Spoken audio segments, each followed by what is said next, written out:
Make sure that the roof rafters or trusses are fully clean of any splinters or old nails that may ruin the membrane or under tileless felt that's going to go on next. The next step is to roll out your chosen undersarking, starting at the bottom. This can be, for instance, a traditional reinforced felt, sometimes known as 1F, or under tileless felt or under slaters felt if you're under slates, or a newer breathable membrane such as this. Here I've chosen 1F under tileless felt for illustration purposes. Starting at the left or right, roll out a length of undersarking. Now secure one edge with 25mm galvanised clamp nails. Nail firmly into position but not so hard that the undersarking is damaged or ripped. Now gently pull your chosen undersarking taut from the other end. However, you do not want it tight. What you're looking for is a suggestion of sag between the rafters. This is so in the event of water making it past the tiles, either by breakages or other exceptional weather conditions for instance, the water will be drawn into the dips in the undersarking and down and into the gutters and away. Once you have the desired tautness, fix the other end of the undersarking with some more nails and then fill in with a few more nails. There's no need for too many nails though, as the battens or laths that you're going to be putting on later will hold the undersarking firmly in place. Next we need to work out the tile spacing and batten spacing for your roof. This is called the gauge. This is normally specified by the tile manufacturer or the tile supplier. For my example, I'm going to show you the most common for this type of tile. Firstly, get 2 of the roof tiles you will be using and 2 roofing battens, sometimes known as roofing laths. Now place these onto the roof without nailing them. This will mean you can adjust the gaps between the battens at will. Make sure the tiles are overlapping and that the tile lugs are seated and properly hooked onto the top of the battens.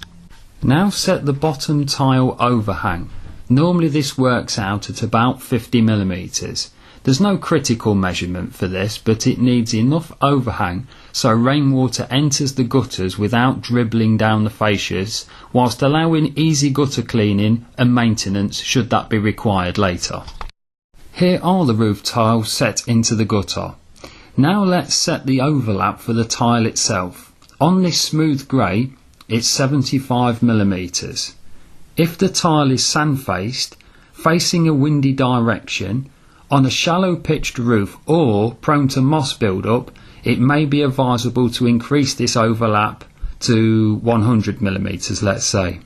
The initial spacing for the battens with a 75mm tile overlap is 33.5cm, measured from the top of one batten to the top of the other. This is called the gauge. Now fix the battens in place using a galvanised nail that penetrates through the batten and into the rafters underneath for a minimum of 40mm. To make sure the bottom 2 battens are parallel, measure off a reference point like a wall or fascia at the bottom of the roof underneath the undersarking. Now this is the bit a lot of builders and roofers get wrong. With the bottom 2 laths now fixed in their correct position, measure from the top of the batten to within 30mm of the apex of the roof.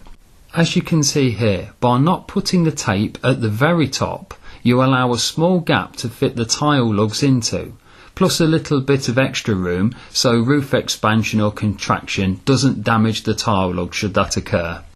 Let's say, for example, that the distance is 458.5cm between the end of the tape and the top of the last batten. As we worked out earlier, the desired space between the battens is 33.5cm, so we need to divide 458.5 by 33.5, which leaves us with 13.68. Now 13.68 isn't a workable